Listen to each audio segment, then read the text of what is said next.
係中長針，咁咧圖案咧係就用一個 T 字咁樣顯示嘅。Short form 係 HDC 啦，英文咧就係 half double crochet。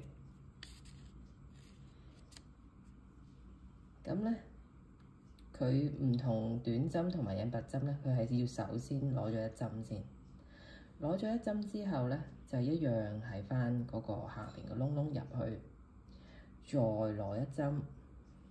好啦，出到嚟咧，你會見到咧係有3針嘅。好啦，然之後喺1、2、3呢3針咧，第一針係穿過2同3嘅，攞咗第一針穿過2同3，呢個咧就係中長針啦。OK， 我哋做一次啊。首先勾一針，然之後咧就喺下邊入，跟住咧再攞個針目出嚟嘅時候係有3針嘅，然之後喺第一針穿過第二同埋第3，咁你見到咧個分別啦。